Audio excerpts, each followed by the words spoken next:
Well, good morning, everyone. It is Tuesday, July 1st, 2014. We are almost, or are we midway through the year already? I guess we are officially in December. I missed last week. Apologize for that. Had a lot going on and could not get to Skype or anything to call in. It was just a bad day last Tuesday. But we're back. We're collected back together and moving forward here. So it is 67 degrees here in Indianapolis. We had one hell of a rainstorm come through last night that started out in Iowa and moved its way through 80 to 100 mile per hour winds last night. Lots of damage being reported this morning already. But behind it, it is bringing much cooler temperatures over the next 10 days or so. We're not supposed to get much above 83, which to me is like perfect weather. If it's not going to be snowing, it might as well be, 75 to 80 degrees, which is a little bit of heaven. But some intermittent storms here and there, but nothing major. We do have a tropical depression off the coast of Florida that is supposed to turn into Tropical Storm Arthur over the next, few hours, few days. But it will be heading up the East Coast. So anyone on the East Coast celebrating the 4th of July this coming weekend, just a heads up, you're probably going to be a little soggy. This Tropical Storm Arthur should be over Washington, D.C. on Friday, heading up through Maine by Sunday. So just a heads up, make sure you have alternate forms of celebrating our Independence Day, especially if you're on the East Coast, because it's going to be a little damp. So let's get into some stuff here today. If you're watching the news at all, you can see that the situation in Israel is heating up a little bit. Unfortunately, 3 young boys, 16 and 19 years old, were kidnapped, and they found them yesterday. Unfortunately, not alive. So, which has turned into Israel bombing the Gaza Strip at least 36 times last night, including lighting up the home of one of the suspected kidnappers. But things are getting a little tense over there. On top of everything else, we've got this ISIS situation going on. So definitely stuff to watch and pay attention to. A lot of people, because we're so far removed over here in the United States, don't like to pay attention to that kind of stuff. But, in one way, form or another, it does affect us over here.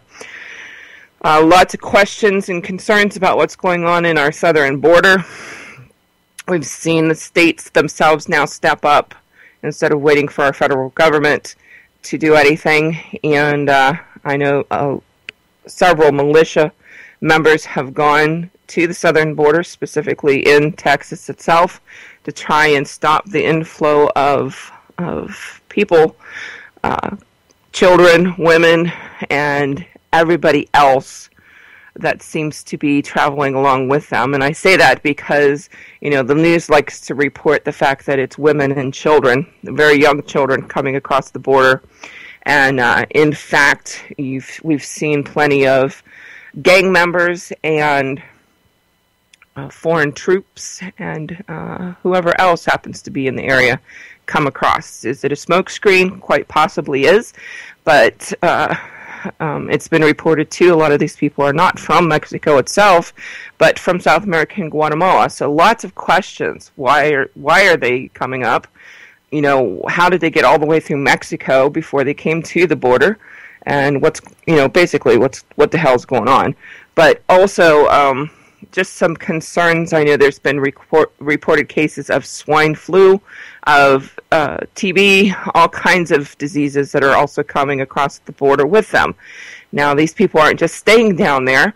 Our government and local government officials have seen fit to either bus them or plane them someplace else within the United States. So they're being spread out amongst the cities and towns in our country. So whatever they bring with them is going with them. So just a heads up.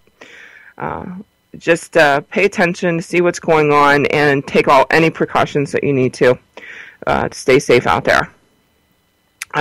Let's get into some prepper stuff this morning. Several things that I wanted to talk about. I had in the news also, before I get started here.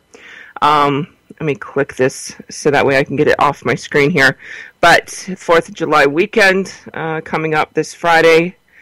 So lots and lots of alcoholic beverages will be displayed this weekend. And just an FYI, and you can take this for what it's worth.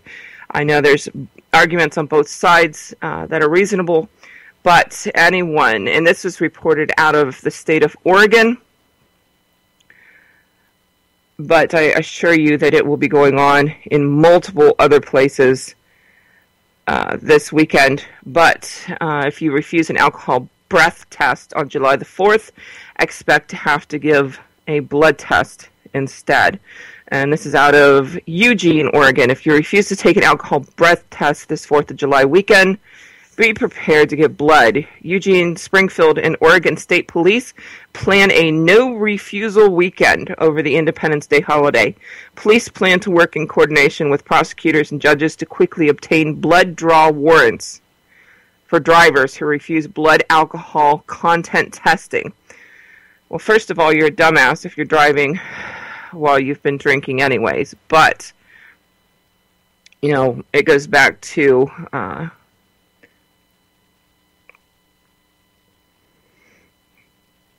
and, of course, my computer's acting all wonky this morning. But with the approval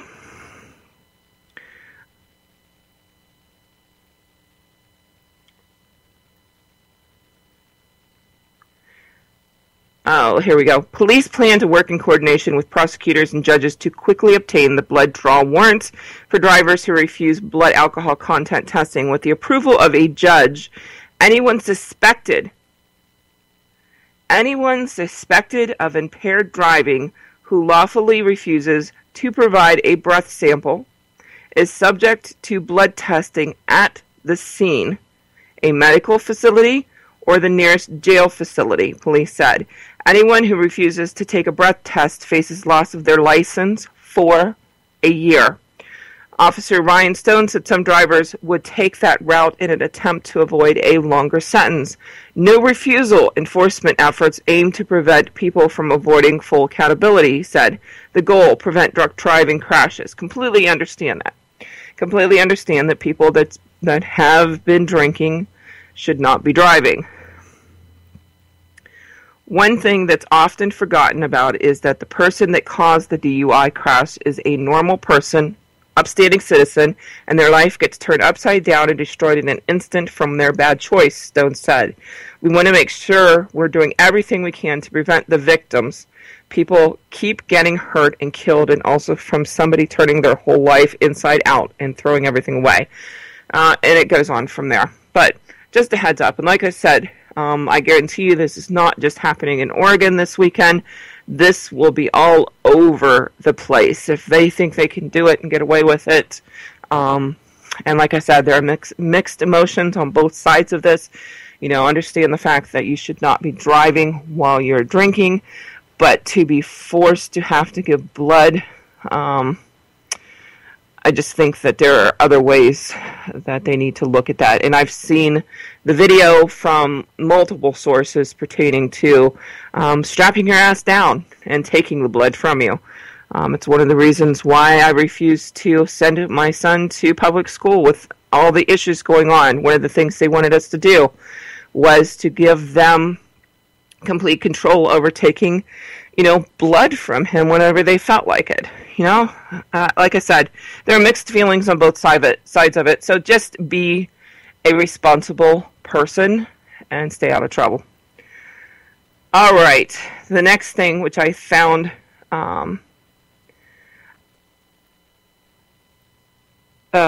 interesting in the news this past week, was out of USA Today. And it is, let's see here, If I can get my computer working. Come on. There we go. Pot growers' lights interfering with ham radio chats. And I found this because I was doing some research. This past weekend was field day for a lot of ham operators.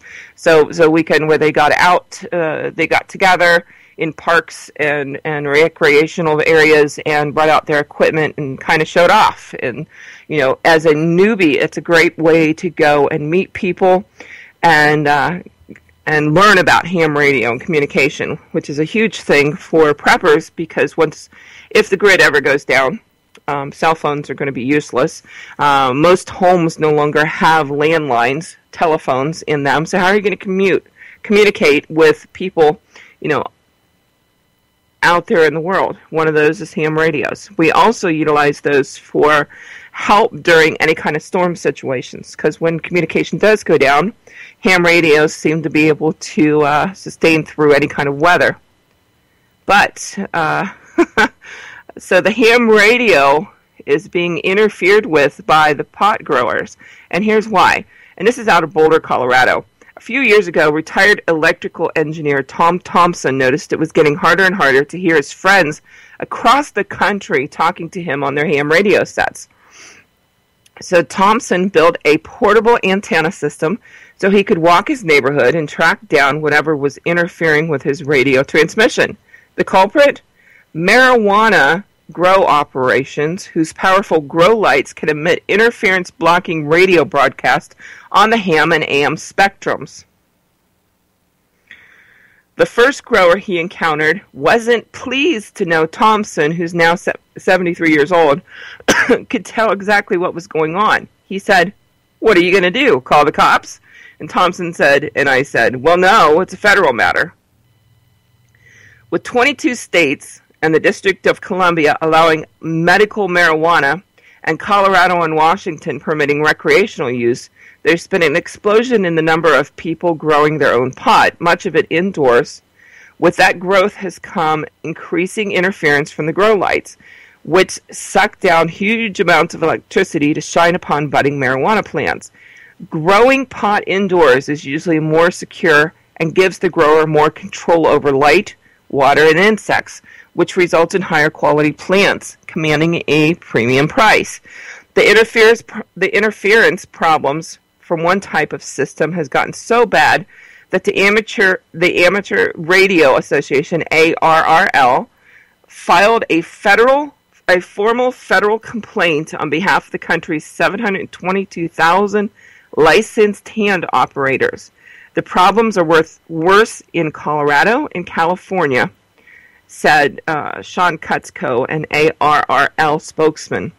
The interference is caused by what are known as ballasts, electronic systems controlling the grow lights.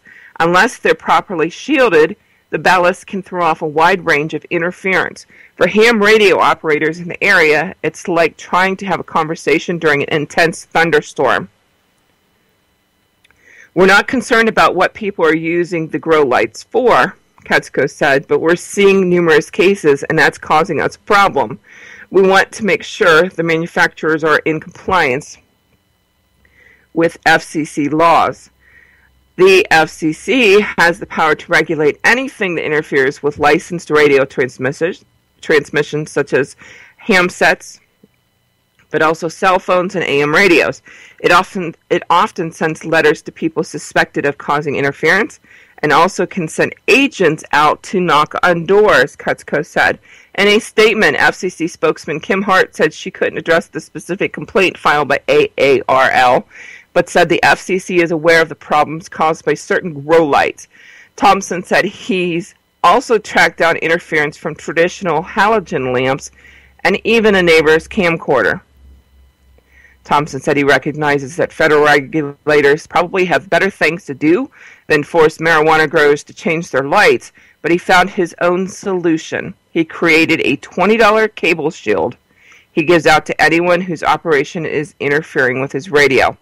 If I can track this down, anybody can track this down, he said. If I listen long enough, I can tell them when they turn their lights off, and you can tell them exactly when the harvest is. I thought that was quite amusing. Something I never would have thought about was your pot lights interfering with your ham radio transmissions. So something to be aware of. It just kind of gave me a chuckle there. So talking with several people in the area here in Indianapolis, news story hit the airwaves a couple weeks ago. I've talked about it in the past. Indianapolis has, for the amount of crime that we've had, seen a huge uptick over the past year or so in the amount of crime in the area. And just yesterday in Beech Grove, which is a suburb on the the east side of Indianapolis, kind of the southeast side. It's the suburb that's known for its FEMA camp in the train station over there. But we had someone shot yesterday at the Walmart there. From what I understand, they were making a Craigslist transaction that went south and resulted in someone being shot in the chest. Not the best news in the world, because before we usually had localized crime. You could tell just certain parts of the city. You just stayed out of them. Now it's spread out to a lot more of the suburbs and places that you would not think that something like that would go on. So a little startling, but in the local news here a couple weeks ago, it had reported a story that I've spread out to everyone that I know. But an unsettling trend has developed in Indianapolis over the past several days where women are being targeted by armed men. In at least 5 separate crimes, women were targeted by men with guns in their own driveways, carports, and in parking spaces. And if you remember, it's been a few months back, I reported on a story here in Indianapolis where a couple women were coming out of a Walmart. We have a theme going on here. But coming out of a Walmart at like 11, 12 o'clock at night, they end up being kidnapped in their own car with a small child, repeatedly raped, taken to their own home, where there was a boyfriend or spouse or somebody that was there who unfortunately wasn't able to help. So now we have a hostage situation in a home with small children, and the male was bound up, and the 2 females were again repeatedly raped. So not a good situation here in Indianapolis at all going on, which is a little alarming considering that I work all over the city. But I was talking to a friend of mine last night, and we were discussing, among other things, physical preparedness, and discussing, the fact that it seems to be one of those preps that a lot of people in the preparedness community push to the back burner, because it's easier to collect other things, collect water purification items, get a Berkey, it's easier to collect food storage. It's easier to put a bug-out bag together. Physical preparedness takes on a whole nother set of balls, if you want to call it that, to be able to be physically fit in order to survive any kind of situation. So we were discussing this, and in the preparedness community, how often it is not discussed at all, and should it be moved up, the chain of things. Usually, we talk about in my top 2. Definitely, you need to have the will to survive to begin with, and then you need to have knowledge prep as second. And usually, from there, most people go into, well, water's your most important prep after that, and then food and shelter and all that. But is physical prep one of those things that needs to be addressed and looking at more deeply? If you're going to defend yourself and use all your preps, you need to be physically fit in order to do that. We discussed, too, it's been a few a while now, my husband, Eddie, who's been on multiple shows and stuff like that, but the man can fight, and he can fight dirty, and he grew up on the streets of Brooklyn, New York. And if there is anybody that I would want to have my back, it would be him, because, you know, he can think outside the box, and, you know, he's learned how to fight to survive, which is completely different than the organized stuff that they teach you with martial arts. Completely different. I think it's great. You know, there are plenty of people out there that take karate lessons. They think that's going to help them survive during a survival situation, and it's a start. You know, it gets them moving in that direction. But, you know, it also teaches you certain stances and more of a, I'm not sure what word I'm looking for, but in order for it to work, you have to do blam, blam, blam, blam, blam in a, you know, set out description there. But please honestly evaluate your physical preps and evaluate any kind of self-defense classes that you're taking. My husband found a gentleman here in town who teaches street fighting. And so we've been taking classes with him. The man's nice enough to come to our home and teaches our entire family. And right now we're working on, you know, psychology a lot. He discusses that with us, the psychology of someone attacking you. But also we're learning blocks and things like that right now. So completely different teaching as in relationship to like karate or judo lessons or something like that. Any kind of martial arts. I think Krav Maga is something that needs to be looked at. But, you know, is it the end all? The teacher that we found I think he's an 8th degree black belt in karate, but he's also taken a multitude of other martial arts. When you get up that high, it kind of all, you kind of branch out and learn all different kinds of aspects of self-defense. So what he's done is, you know, he's learned things from all these great teachers because he's been doing this for quite a while. So he's come together and looked at them compared to what actually happens with a fight. It's kind of funny because a friend of mine, Shay, who runs Mindset Labs here in Indianapolis, you know, he teaches force-on-force firearm training, which is different than what, say, the NRA teaches. The NRA teaches, you know, a specific, you stand, you shoot down a gun range. And is that realistic for real-life survival? No, it's not. So, you know, again, you need to branch out and find some realistic training, which is what Force on Force is. Shay's built a little town inside of a warehouse where you can go through certain scenario drills and learn how your body's going to react, how your mind reacts to certain situations when it comes to firearm training, firearm retention. And you know, along with, he's got a little coffee shop and restaurant, a little store in there.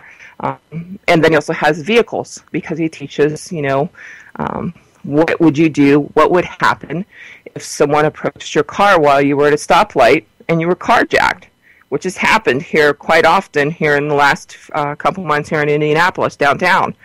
So the same thing being said with martial arts. You know, it's formalized training when you get into karate and stuff, but is that realistic? And what this gentleman has done is he's looked at video after video. And what I want to say, Shay at Mindset Labs, what he does when he does the training is he looks at multitudes of videos on real-life situations and looks at how people respond to, you know, carjackings and convenience store robberies, things like that, and he's built his training around that. Same thing with our instructor for the street fighting. besides his own personal experiences, because from what I understand, at one time in his younger days, he used to be the guy that could kick anyone's ass on the east side of Indianapolis in a street fight. So he's taken what he's learned over the years, and he's looked at, again, a multitude of different circumstances on what's happened during real life. He's taken that with his formal training with karate and judo and Krav Maga and, Kempo and all of those formal training, and he's designed his own street fighting course, which is quite fascinating. But learning a lot about psychology, what to look at beforehand, before someone throws the first punch or, tries to stab you or has a gun. What to look at when someone approaches you, situational awareness, those kind of things. So it's been really good training, in my opinion, for myself and for my family. I hope to God that we never have to use it. But if we should have to, we have it. It's our backups to our backups to our backups.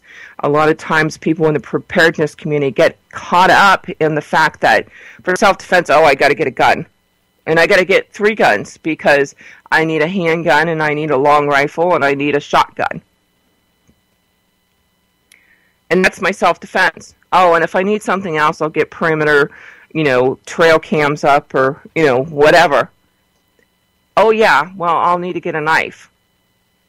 And they're collecting all of these tools, but they're neglecting their most important. I'm going to call myself a tool here, but they're neglecting their most important tool in survival, which is themselves, and learning hand-to-hand. Learning psychology. Is it foolproof? No, it's not. Nothing is. Absolutely nothing is. There's too many variables.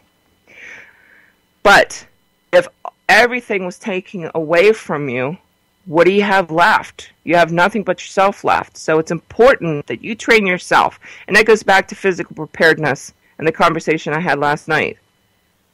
Our body, are our most important asset when it comes to preparedness. And it's probably the most neglected one. And that needs to change. I talked to my daughter after the conversation last night, and we're doing all this stuff, but we decided that we're going to approach this together. So I'll be giving out results to a degree on our Tuesday morning show for the next few weeks. But we were looking at something that we could get you guys involved in. That would be easy enough, that kind of branches out over everyone and gets people up and gets them moving. Because, we talk about sometimes, we got to bug out, we got this backpack that we have to carry, and we're going to have to walk from here to, Kentucky or wherever. And most people don't spend the time doing that. So talked to my daughter last night, so we were going online, and we wanted something that was free, that everyone could do. And something that was going to be easy for also everyone to do. Now, I understand there's probably people out there that already do utilize physical fitness as part of their preps, but we found something, and we downloaded it onto our phones, and there's websites for it and whatnot, but it's called Couch to 5K, and it's a program to get you off of the couch and out there and about for 5 miles in a determined amount of time. So, starting today, my daughter and I are going to utilize this program and start it, and then give you the results every Tuesday on here. And I challenge each of you out there to do it with us. So go online, just Google Couch to 5K. The program's out there. You can download a free app onto your cell phone for all you techies out there that enjoy that kind of stuff. But please, follow along, do it with us. Let's see what we can do. And at least get up and get moving. It's the summertime. There's no excuses. We're not walking through 12 feet of snow. Not that that wouldn't be a bad thing anyways. But let's get up and get moving, and let's see what we can do. So, Couch to 5K, check it out. We'll see how it works on top of everything else that we have going on, but would love to have everyone join us and give us feedback on what's going on in your life with this. So just a way to get off of the couch. A couple other things we talked about is, when it comes to these matters with going on with the shootings and stuff, situational awareness is huge, and it's something that needs to be practiced. And I get a lot of, well, aren't you paranoid? Because that's what it seems like you are when you talk about this stuff all the time. And it's like, no, I'm not paranoid. And they're like, how can you sit in a restaurant and just enjoy the time with your family and conversations and all that if you're constantly paranoid and looking around? And it's like, that's not how it works, first of all. So again, I challenge you to practice situational awareness drills, because once you get proficient in them, they don't take up that much of your time, and then it becomes a habit. Habits, muscle memory, those things need to happen. That's part of your formalized training before shit hits the fan, so that way you know what to do when shit does hit the fan. So a couple different things that I wanted to go through here with you.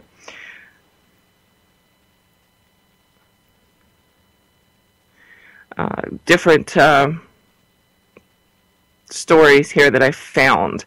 The psychology of survival and why your mind matters the most. This came out June 27th, 2014.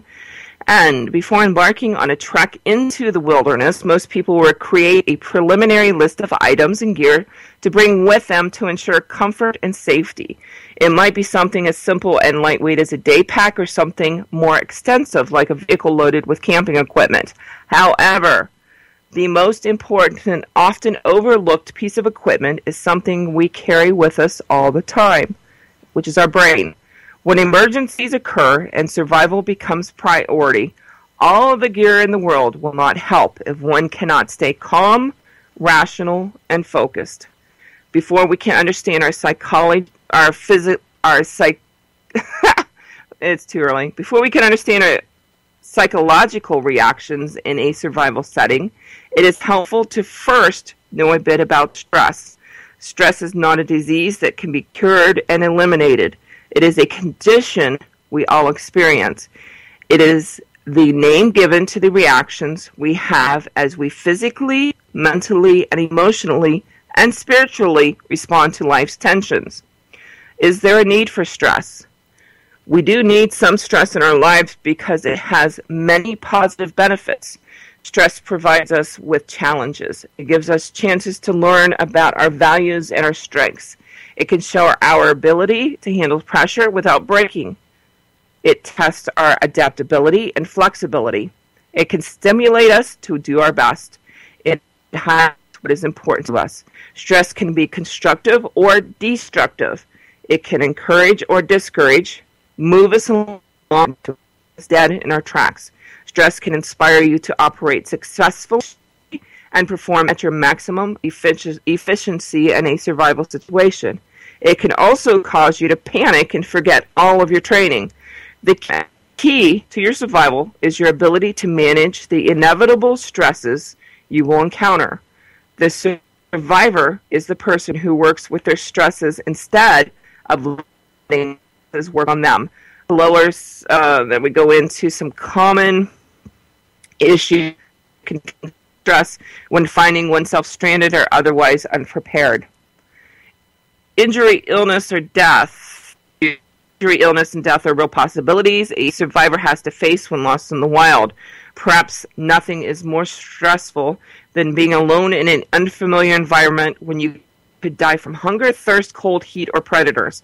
Illness and injury can also add to stress by limiting your ability to travel, get food and drink, find shelter, and defend yourself. Even if illness and injury don't lead to death, they add stress, discomfort they generate. It is only by controlling the stress associated with this vulnerability that you can have the courage to take the risks associated with survival tasks. The only guarantee in a survival situation is that nothing is guaranteed. And it goes in, it talks about fear and how fear can be a beneficial emotion as it teaches us to be careful. Fear can be over-dramatized and cloud our ability to think logically, and even hamper our physical ability when faced with emergency or crisis. Often, when you find yourself in a sticky situation, you have no choice but to overcome and push through your fears or otherwise become consumed by them. When you are in this type of situation, you need to look at it from all sides and weigh your options carefully. Usually you will be fearing the obvious, but you also need to ask yourself, what are the consequences if I don't at least try to get out of the situation? You know, these are negative emotions that a lot of people don't like to deal with. You know, everybody likes to live in their happy little go-get world where everything's perfect, and we have to put on these pretenses that, you know, our life is hunky-dory and, you know, blissful. You know, if more people were real about stuff, you know, how much easier would that make it? But we're not. We don't want to pay attention to what's going on out there in the world. We want to live in our own little normalcy bias that's out there. And, you know, first rule in martial arts is you let your mind wander to these bad situations, and then you work yourself out of it. Because then you're one step ahead. You know, it comes to, and I've said this before, especially women, you know, what would you do if it's 5 o'clock in the morning and you wake up and there's a man straddled on top of you in bed? Oh, don't think about that. Don't think about that. It's never going to happen. Yes, it could very well happen. There are plenty of women out there who've had it happen to them. It's reality. You know, think about what would happen. What would you do if you were in that situation? Figure out how you would work your way out of it. What tools do you have? You know, lay there in bed, close your eyes. What tools do you have around you, around your bed, that could help you get out of that situation? What training do you have in order to block this person that's on top of you from choking you? Do you know how to bring your hands together up under his arms and through his arms and break his hold? These are the things that you need to do beforehand. Situations that you need to think about. What happens if you take your family out to dinner and you're sitting in the restaurant having a good old time and somebody comes in with a gun and tells everyone to get on the ground? You have your handgun on you. You've been trained to use it. But now you're in a situation where you have other family members that you have to protect also. Do you know where the exits are at? Do you know who's around you? Do you know what you can be used for concealment? Do you know what can be used for cover? Do you know there's a difference between the two?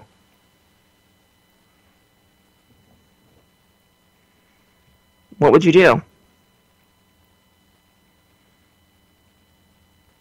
You know, there's a reason why we have these emotions. And like this article says, you know, and it does go into anger, frustration, fatigue itself.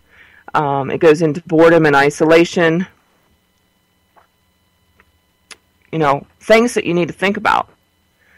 You know, another thing, you know, in a downgrade situation, when people don't nourish themselves, when they don't eat, it affects their mind. We talk about all the time where you're good for 3 days without water.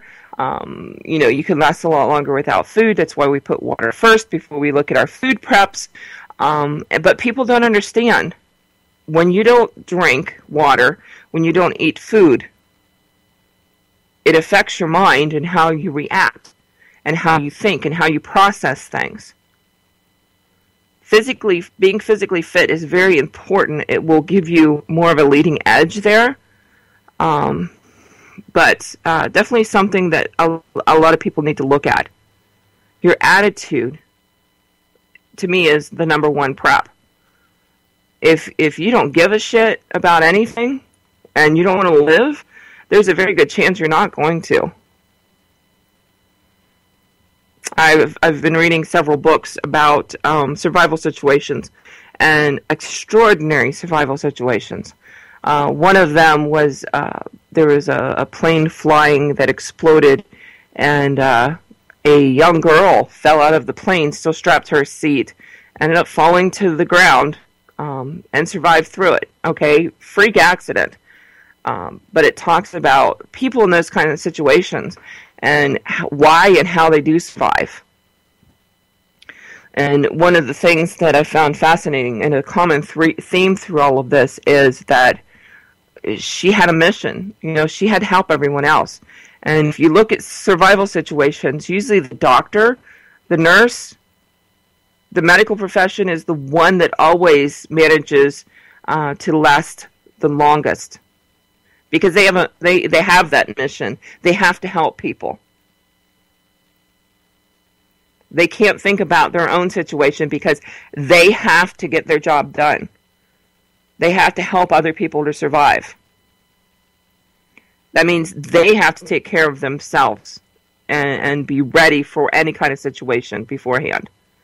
So, and women specifically get caught up in this because they think they need to take care of everyone else first and neglect themselves. You know, moms in the family, they're always buying for their kids or their husband first. You know, the kids get the new clothes. The mom never ever buys herself anything new. She feeds her family first at the meal. And I think that's, you know, it is what it is, but it's the mindset. And I can be guilty of that myself. You know, you neglect yourself to make sure that everyone else is taken care of first. And it goes back to what they talk about when you're flying. Put the oxygen mask on yourself first, because if you can't help, if you're dead, you can't help anyone else. So take that same mindset to preparedness. Get yourself physically fit. Get your mindset where it needs to be. Build your knowledge prep without all the fancy dancy little prepper gadgets that are out there flooding the market.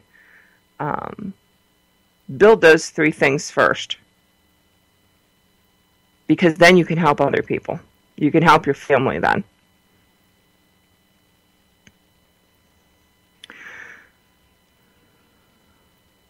So your mission in a survival situation is always to stay alive. And as you can see, you're going to experience an assortment of thoughts and emotions. When controlled in a healthy, rational way, these emotions help to increase your likelihood of surviving. They prompt you to pay more attention in training, to fight back when scared, to take actions that ensure safety and security, to help faith, and to strive against unfavorable odds. When you cannot control these reactions in a healthy way, they can bring you to a standstill and inhibit your chances of being rescued. Instead of rallying your internal resources, your brain listens to its internal fears. Don't be afraid of your natural reactions to this unnatural situation. Prepare yourself to dominate these reactions so they serve your ultimate interests. A few tips to help you prepare psychologically for survival. First of all, know yourself. Through self-awareness and counseling, meditation, or talking with family and friends, take the time to discover who you are on the inside, improve your stronger qualities, and develop potentially weaker areas that you know would benefit you in times of emergency. Anticipate the fears. Don't pretend that you will have no fear. Begin thinking about what would frighten you the most if it forced to survive alone. Train in those areas of concern to you. The goal is not to eliminate the fear, but to build confidence in your ability to function despite your fears. Be realistic. Don't be afraid to make an honest appraisal of your situation. Don't forget, we're not sharing this with the world. This is you, and this matters, because this could be life and death. So be honest with yourself. See circumstances as they are, not as you want them to be. Keep your hopes and expectations within estimate of the situation. When you find yourself in a survival setting with unrealistic expectations, you may be laying the groundwork for bitter disappointment. Follow the adage, hope for the best, prepare for the worst. It is much easier to adjust to pleasant surprises about one's unexpected good fortunes than to be upset by unexpected harsh circumstances. And that goes back to, a lot of times we get caught up in the, are you going to bug in or are you going to bug out? Harsh reality is bugging out will get most people killed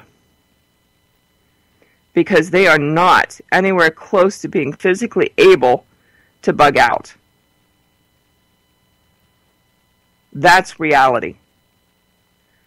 A lot of people don't have a plan even on where they're going to go, let alone what they're going to do when they get there and somebody else is already there. Now what are you going to do?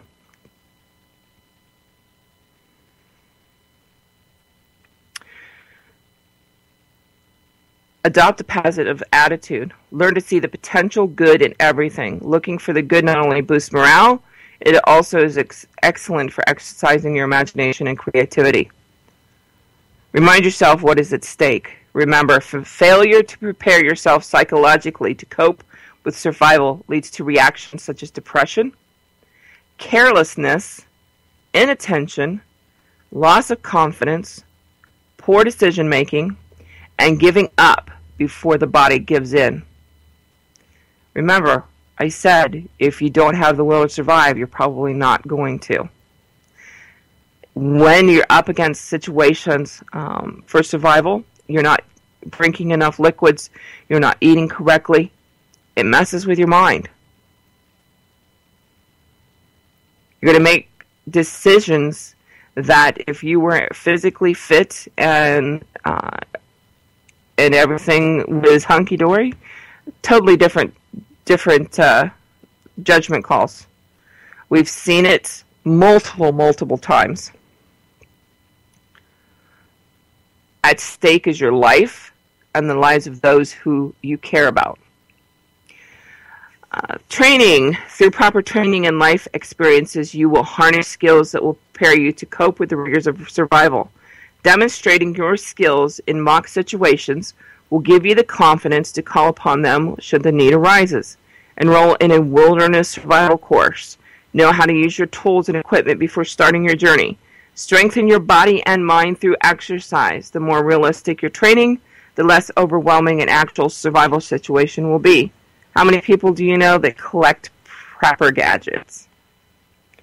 Like I said, being a prepper or a survivalist, whatever term you want to use, is a hot commodity right now. You can always tell because of all the increase in hacker sites that are out there. But we have couch preppers all over the place. Oh, wow, that's a cool gadget. Let's get that. That'll help us survive. They buy it. It comes in. They throw it in a closet or in a box or in their bug-out bag, and they never use it. But they have it because they're going to need it to survive. But when shit hits the fan, first thing you have to do is take it out of the packaging. Probably not the best time to practice. So, go camping. That's probably the easiest thing to do.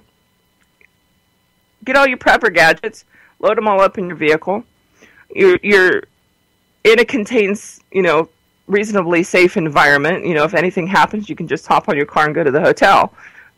But do it now before shit hits the fan. How many of you, we talk about water purification. Water's, one of the top preparedness items to have. Okay, what happens if you can't take your Berkey with you? Do you know how to purify water? Do you know how to filter water? Do you know how to find water?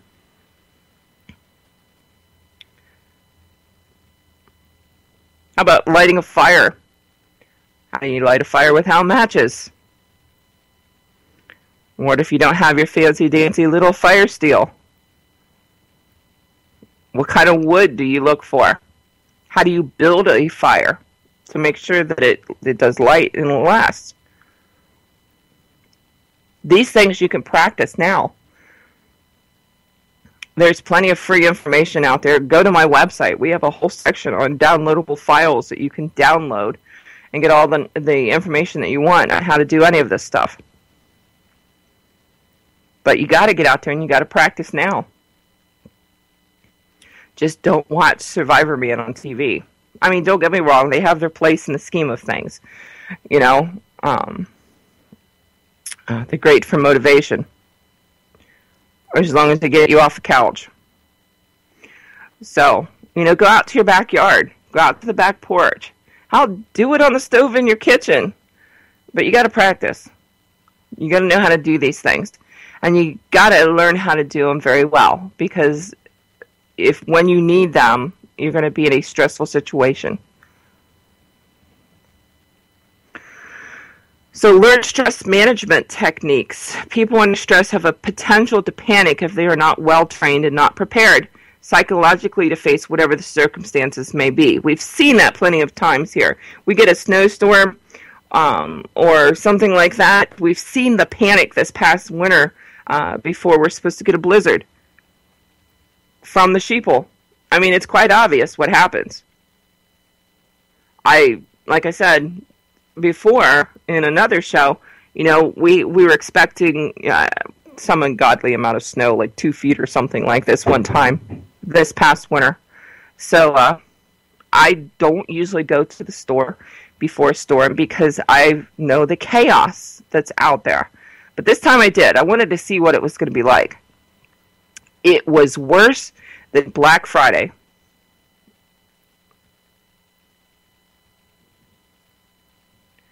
It was unbelievable. So take that and multiply it by 12, and actually probably a lot higher than that, and you're going to see what happens during a survival situation. Learning stress management techniques can enhance your capability to remain calm and focused as you work to keep yourself and others alive. A few good techniques to develop include relaxation skills, time management skills, assertiveness skills, cognitive reconstruction skills, the ability to control how you view a situation. Remember, the will to survive can also be considered a refusal to give up. Couple other things. We're running out of time here. We talk about, you know, remaining calm and things like that. Having a survival garden needs to be happening now and not after. It's great that you're saving seeds, but get plants planted now so that they're growing and whatnot, because learning how to garden after shit hits the fan is not the best time to do that, because there's give and take in gardening. A lot of people don't understand. A lot of trial and error. Learn permaculture techniques, and one of those is, you know, learn how to food forest. And with permaculture, the technique itself is more like hiding the food in your yard, as opposed to a structured garden. When you're walking down the street and you see, you know, you've got your raised beds and stuff, utilizing permaculture more blends the plants into your surroundings. It's a great technique if you're in an HOA, but talking about calming anxieties and things like that, 3 really good herbs that you should be growing now. And these calm anxieties without making you drowsy, which a lot of over-the-counter drugs can do. But 3 plants that you should have in your garden to help with relaxation. I'm going to give you 4. Passion flower is one of them. Lavender is also a really good one. And lemon balm. Now, a word note for lemon balm, for those of you that grow it, it spreads really, really fast and really, really easy. I have a medicinal garden in my backyard where I have things like horseradish and, chamomile and all kinds of stuff, which chamomile would be your fourth herb. So you can make tea with, which is very calming. But lemon balm is one of those. And if you haven't had it, it's awesome. Eddie was out and had walked past my medicinal bed. And he ran, and he's like, "What is that?" Because it's all these little light green leaves and stuff that kind of are low growing because it's spreading right now. It's taking over. It's fighting with my horseradish, let's just say. But I said, well, go ahead and wipe your hand across the top of it. And then he did, and he smelled his hand. And he's like, whoa. And it smells amazing. It smells just like lemons. And then you can dry the leaves. You can make a tea with it. Use the dried up leaves, in gel caps or whatever. But it makes an awesome tea, and it's very calming. But these kind of things need to be grown now. When I purchased one lemon balm plant years ago. It is now spread, like I said, throughout my medicinal bed. So the chances are better to have this access to this plant now because of the availability to it than just trying to rely off some seeds that I'm going to plant afterwards. As many of you know, seeds aren't a guarantee that the plant is going to grow. When you look at plants like stevia, we talk about that all the time as an alternative replacement for sugar or sweetener. Stevia plant to grow from seeds is damn near impossible. So if you're saving all these seeds to be utilized after shit hits the fan, it's great that you have them, don't get me wrong, but get some stuff planted now. And plant it in such a way that any passerby going down the road will just look like it's part of your natural landscape. We've talked about before, you got to learn how to hide things. And I'm going to run out of time here. Have a good week. I'll see you tonight.